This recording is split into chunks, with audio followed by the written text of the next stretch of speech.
Welcome to online classes. तो जो हम हमारे पहले वाले पार्ट में हमने देखा था, वो हमने कहाँ तक देखा था भाई? आधुनिक काल में बांट कर देखते हैं, यहाँ तक देख लिया था। चलिए अब आज हम आगे चलते हैं। तो मैंने आपको बताया था कि भाई प्राचीन, मध्यकालीन, आधुनिक, इससे हटकर भारतीय इतिहास में इस तरीके का जो है वर्गीकरण किया गया, जो जेम्स मिल ने किया होता है। तो इस विभाजन की भी अपनी समस्याएं थी।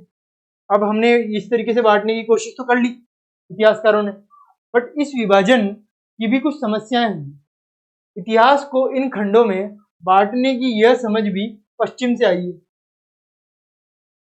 तो पश्चिम से ही ये सारी चीजें आई है भाई। कहां से आई है? पश्चिम से। इस तरीके से बांटना जो है ना, वो भी पश्चिम से आया है। पश्चिम में आधुनिक काल को विज्ञान, तर्क, लोकतंत्र, मुक्ति और समानता जैसी आधुनिकता की ताकतों के विकास का युग माना जाता है। तो आधुनिक काल को जो है इन सब आधुनिकताओं का युग माना जाता था।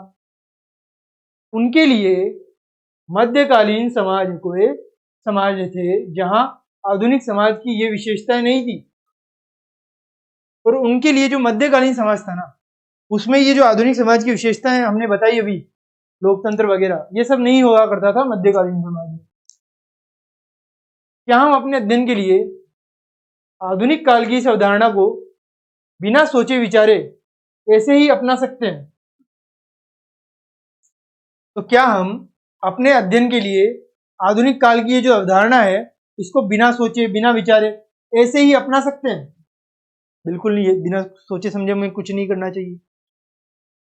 जैसा कि आप इस किताब में देखेंगे, अंग्रेजों के शासन में लोगों के पास समानता, स्वतंत्रता या मुक्ति थी ही नहीं। अंग्रेजों ने कुछ नहीं दिया, मगर बोला हम आपको सभ्य करेंगे, जबकि अपने आप को सभ्यता से ऊपर लेके चले गए। न ही यह आर्थिक विकास और प्रगति का दौर था। ब्रिटिशर्स का दौर कभी दौर नहीं था, वो ना प्रगति में था ना कहीं पे था। ठीक है। बहुत सारे इतिहासकार इस दौर को औपनिवेशिक युग कहते हैं। मतलब इस तरीके से कि भाई इस टाइम पे कॉलोनीज बनाई गई थी, उपनिवेशक, निवेशक के रूप में आए थे। अब औपनिवेशक क्या होता है, ये आपको ध्यान रखना है। अब हमारा जो नेक्स्ट टॉपिक है वो है औपनिवेशिक क्या होता है, कैसी तारीखें वगैरह, ये सब हमने देख लिया है। ठीक है। चलिए अब हम देखते हैं औपनिवेशक क्या होता है, किस तरीके का औपनिवेशक बोला जाता है। भाई जेम्स मिल के बारे में तो पता लगा दिया, आधुनिक और मध्यकालीन और प्राचीन देखेंगे, ये भी हमने देख लिया, इतिहासकारों ने बाद में बताया। अब औपनिवेशिक क्या होता है? भाई हमने देख लिया कि अंग्रेज जो थे वो एक तरीके से औपनिवेशिक थे। तो इस किताब में आप पढ़ेंगे कि किस तरह अंग्रेजों ने हमारे देश को जीता। क्या किया अंग्रेजों ने? हमारे देश को जीत लिया और स्थानीय नवाबों, राजाओं को दबाकर अपना शासन स्थापित किया। अंग्रेजों की एक ही नीति होती थी, राजाओं को गुलाम बना लो और इनसे जनता से सारा का सारा पैसा वसूलो। आप देखेंगे कि किस तरह उन्होंने अर्थव्यवस्था व समाज पर नियंत्रण स्थापित किया कि भाई आप रहते हमारी जमीन पे रहने के पैसे, खाने के पैसे, पीने के पैसे, जो भी करोगे हमारी जमीन पे आपको पैसे देंगे। जबकि वो लोग बरसों से उसी जमीन पे रह रहे हैं, बट आज वो आके कहते कि नहीं हमारी जमीन है। बताओ, हद हो गई। अपने सारे खर्चों को निपटाने के लिए राजस्व वसूला जाता था कि भाई हमारे खर्चे हैं, आपको ही पूरे करने पड़ेंगे, हम आए हैं आपकी रक्षा करने, तो खर्चे तो आप ही लोगे ना।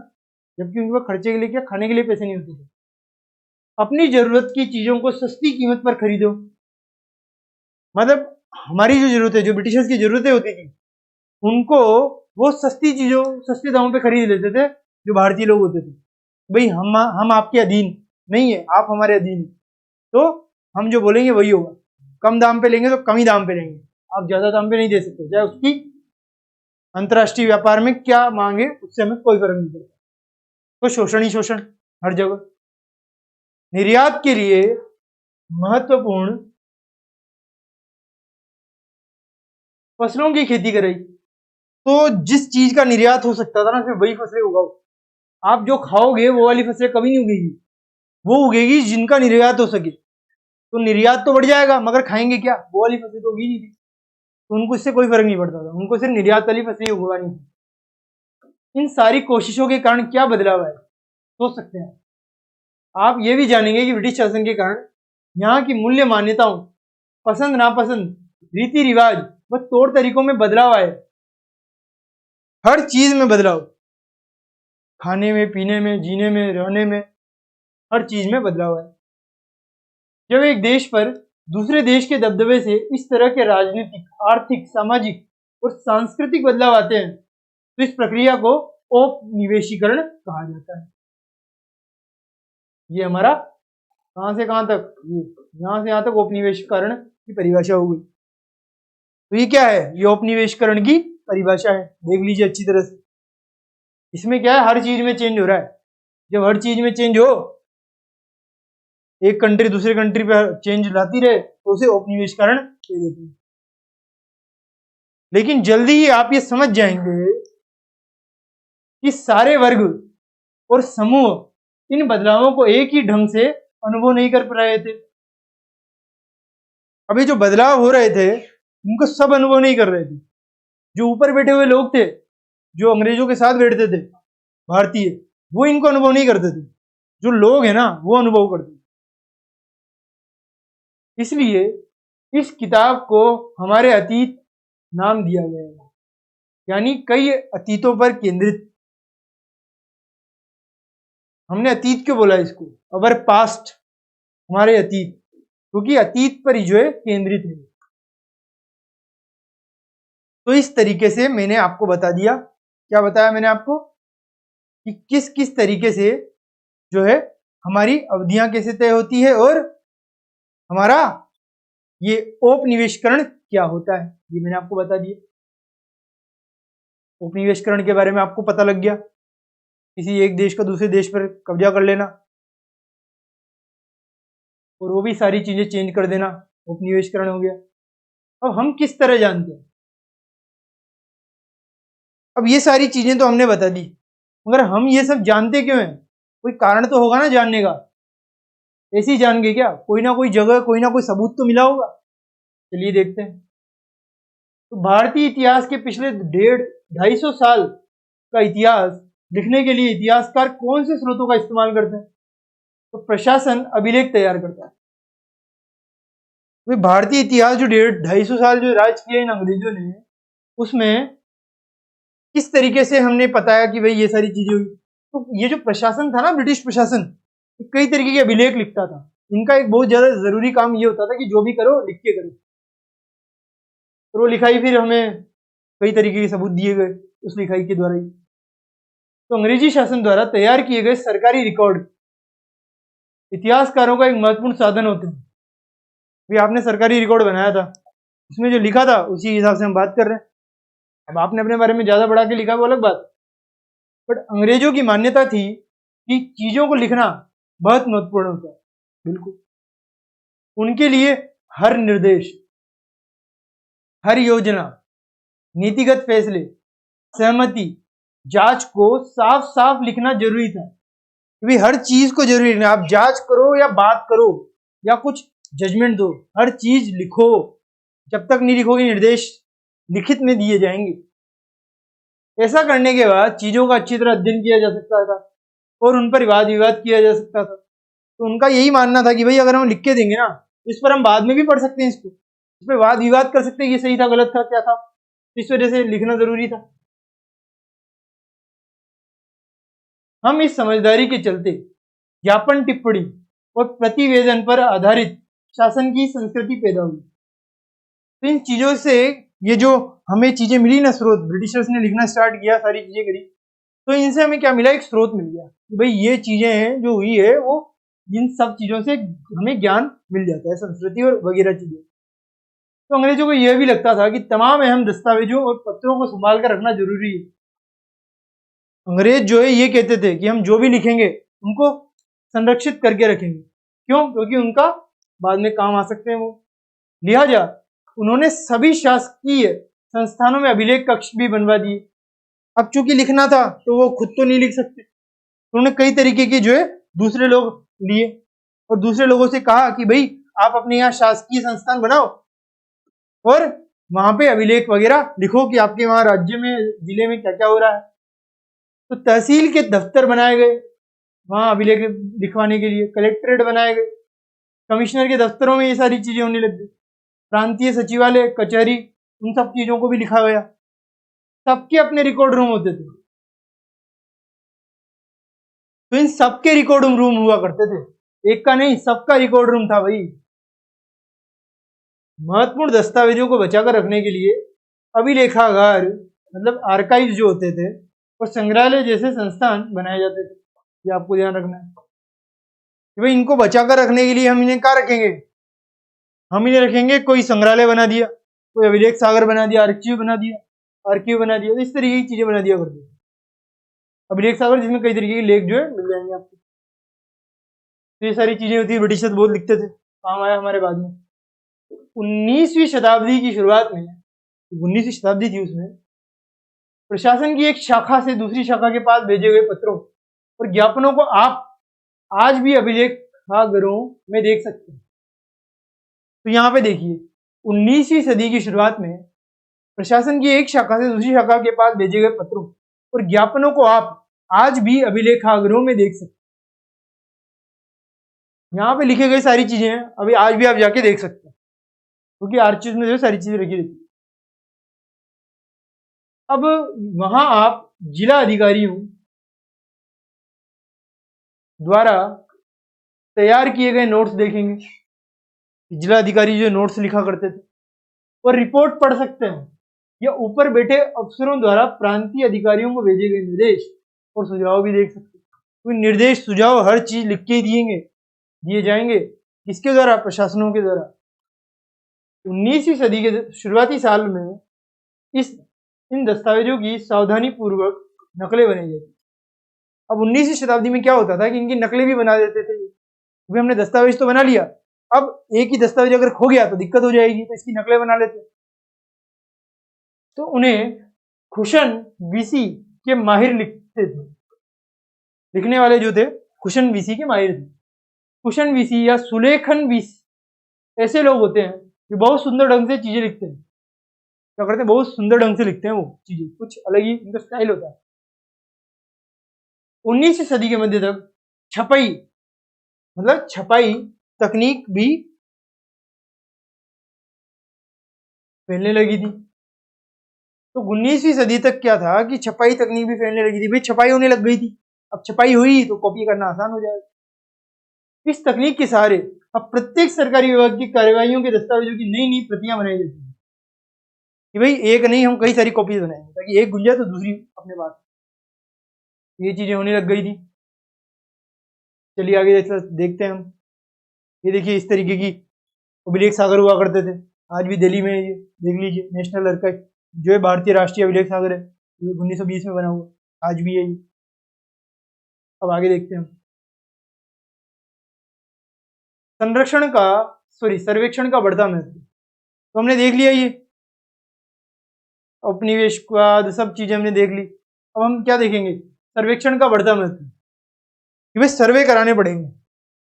आपको एक चीज से अगर कोई चीज नहीं मिल रही है तो हम क्या करेंगे, सर्वे पढ़ेंगे। और सर्वों को भी आपको जिस तरीके से इनमें कॉपियां निकाली थी, उन सर्वे की भी कई सारी कॉपियां निकाल लेंगे और चीजें कर लेंगे आसानी से। चलिए अब देखते हैं आसानी से क्या क्या चीजें हो सकती है। सर्वेक्षण का बढ़ता महत्व, तो हर सर्वेक्षण का महत्व था। औपनिवेशिक शासन के दौरान सर्वेक्षण का चलन भी महत्वपूर्ण होता है। तो जो औपनिवेशिक शासन थे ना, उनके दौरान जो सर्वेक्षण था उसका चलन भी क्या हो गया, महत्वपूर्ण हो गया। अंग्रेजों का विश्वास था कि किसी देश पर अच्छी तरह शासन चलाने के लिए उसको सही ढंग से जानना जरूरी है। अगर किसी देश को चलाना है, अंग्रेजों का यह मानना था कि अगर किसी देश को चलाना है तो उसके लिए हमें उसे जानना जरूरी है। अगर हम उसे जानेंगे नहीं तो सारी चीजें नहीं कर पाएंगे, ठीक है। तो उसको जानना हमारे लिए सबसे ज्यादा जरूरी होता है। अब जानेंगे कैसे, जानने के लिए सर्वेक्षण करना पड़ेगा कि भाई कहाँ तक कहाँ क्या बोला जाता है, क्या कितने राज्य हैं, कितने स्थान हैं, कहाँ पे क्या है, ये सब हम सर्वे से प्राप्त करेंगे। तो सर्वे बनाए जाएंगे। तो 19वीं सदी की शुरुआत तक पूरे देश का नक्शा तैयार करने के लिए बड़े बड़े सर्वेक्षण किए जाने लगे।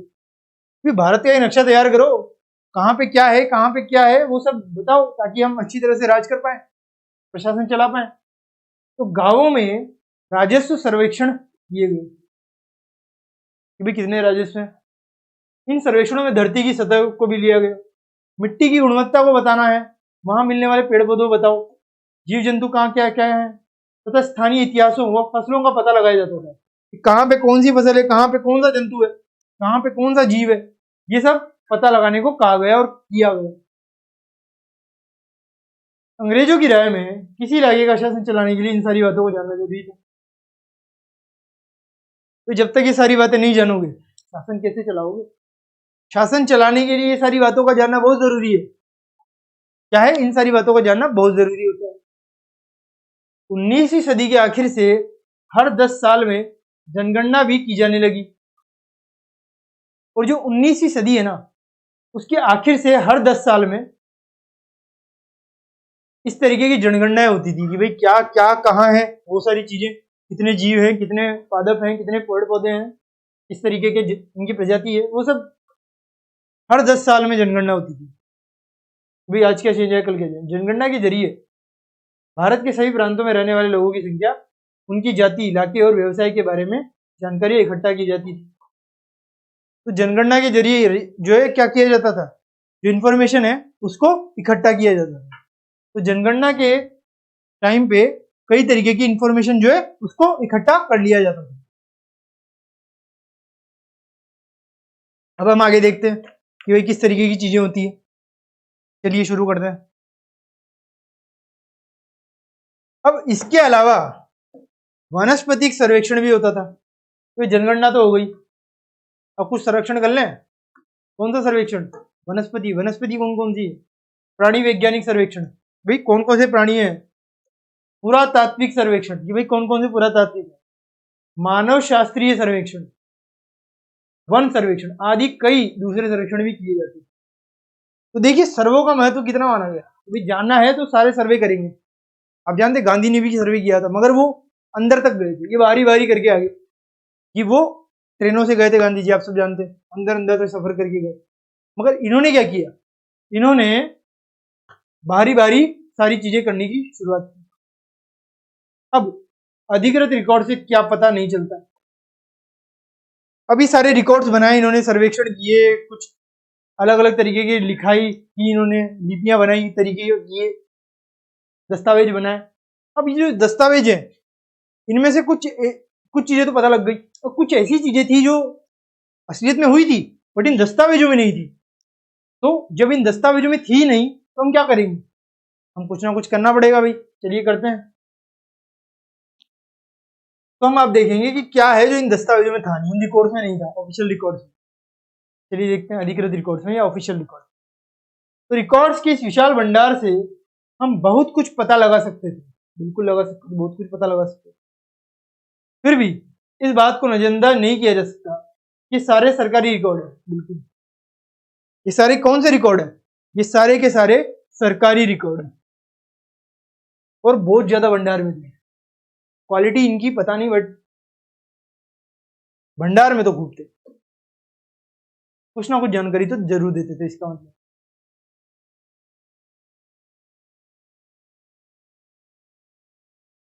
कुछ ना कुछ जानकारी तो बहुत ज्यादा देते थे।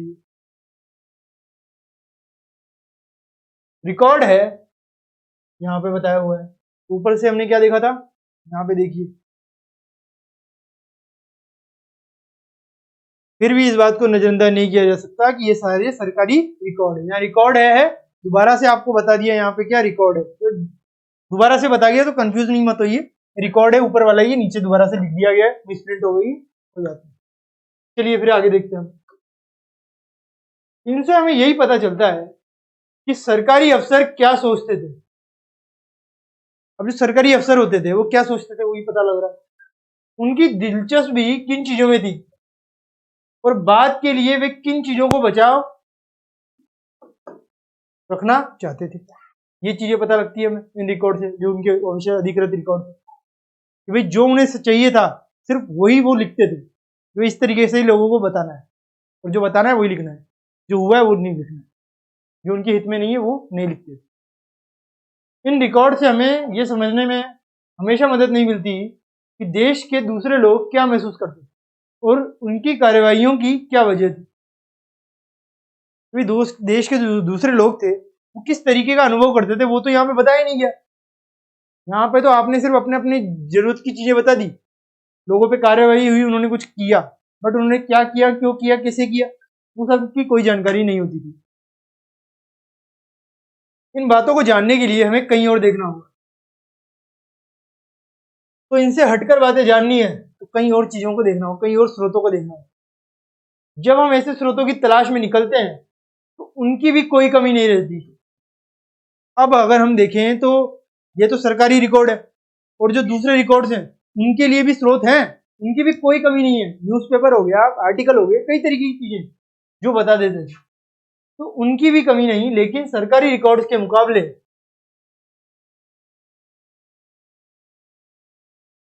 उन्हें ढूंढना जरा मुश्किल साबित होता था। तो दूसरे बातें थी, उनके लिए भी रिकॉर्ड्स की कमी तो थी, मगर उन्हें ढूंढना मुश्किल था। कहाँ से कोई चीज न्यूज़पेपर से उठा लिया, कहीं कोई दूसरे आर्टिकल से उठा लिया, उसमें जो है बहुत ज्यादा रिसर्च करनी पड़ती थी, हर जगह कुछ ना कुछ देखना पड़ता था। इस लिहाज से लोगों की डायरियां, तीर्थ यात्राएं और यात्रियों के संस्मरण, महत्वपूर्ण लोगों की आत्मकथाएं और स्थानीय बाजारों में बिकने वाली लोकप्रिय पुस्तक पुस्तिका महत्वपूर्ण हो जाती है। ये सारी चीजें जो है जानकारी देती है, क्योंकि लोकल लेवल पे भी कई सारे लोग लिखते तो थे। तो जैसे जैसे छपई या छपाई की तकनीकें फैली, अखबार छपने लगे और विभिन्न मुद्दों पर जनता में बहस भी होने लगी।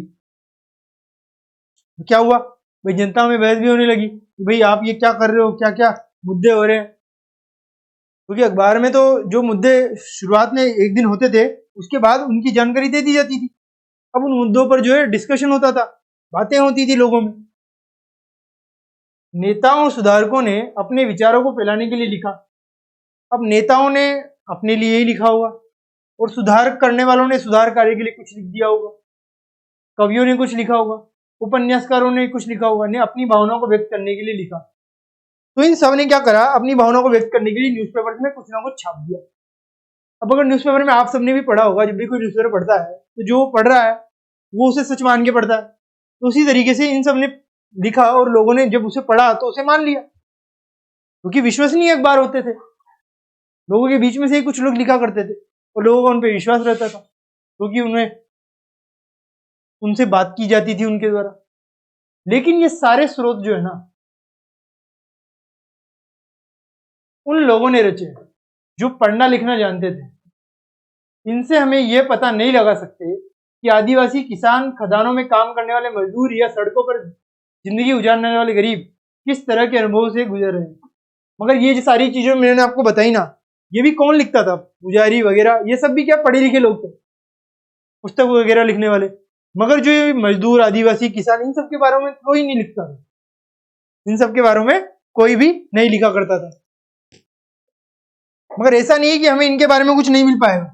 अगर हम थोड़ी और कोशिश करें ना, तो हम इस बारे में भी जान सकते हैं कि भाई किसानों, आदिवासियों, इन सब की स्थिति कैसी थी। इन सब चीजों के बारे में भी हम जान सकते हैं। कैसे? थोड़ा सा वही आपको कोशिश करनी है, हर चीज में कोशिश तो करनी पड़ती है, कुछ ना कुछ चीजें देखनी पड़ेगी, तभी जाके हम इन चीजों को बता पाएंगे।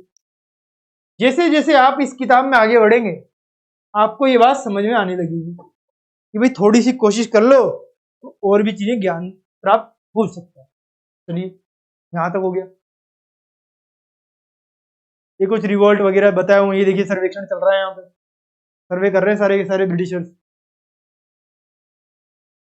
अब लोगों को कुछ नहीं मिला तो लोगों ने रिवोल्ट कर दिया 1857 में। आगे बढ़ेंगे हम।